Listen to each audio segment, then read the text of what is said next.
আমি মেসির সাথে খেলার জন্যই এখানে এসেছি, তাকে সাহায্য করতে চাই। তিনি ফুটবল ঈশ্বর, তাকে আরো মহান করে তুলতে চাই, তাকে সাহায্য করতে চাই। মেসির সাথে খেলার স্বপ্ন পূরণ করতেই মায়ামিতে যোগ দেয় ব্রাজিলিয়ান মিডফিল্ডার ক্যাসিমিরো।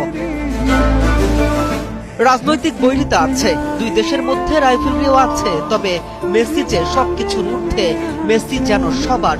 তার সাথে খেলার স্বপ্ন তো থাকে দুনিয়ার যে কোনো ফুটবলারেরই, হোক সেটা শত্রু পক্ষের কেউ, হোক সেটা সমালোচক পক্ষের কেউ।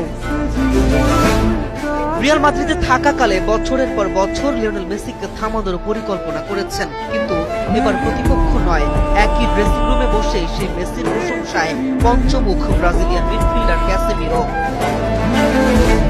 ম্যানচেস্টার ইউনাইটেড ছাড়ার পর ইন্টার মায়ামিতে যোগ দিয়ে ক্যাসেমিরো জানিয়েছেন, মেসির সঙ্গে খেলার সুযোগেই তার নতুন যাত্রার সবচেয়ে বড় প্রেরণা। তার ভাষায়, মেসি শুধু কিংবদন্তি নন, তিনি ফুটবলের ঈশ্বর। এল ক্লাসিকোর অসংখ্য লড়াই অভিজ্ঞতা টেনে ক্যাসেমিরো বলেন, প্রতিপক্ষ হিসেবে কখনোই একা মেসিকে থামাতে পারিনি, আর এখন সতীর্থ হিসেবে মাত্র কয়েকটি অনুশীলনেই বুঝে গেছেন, সময় বদলালেও মেসির জাদু একটুও কমেনি।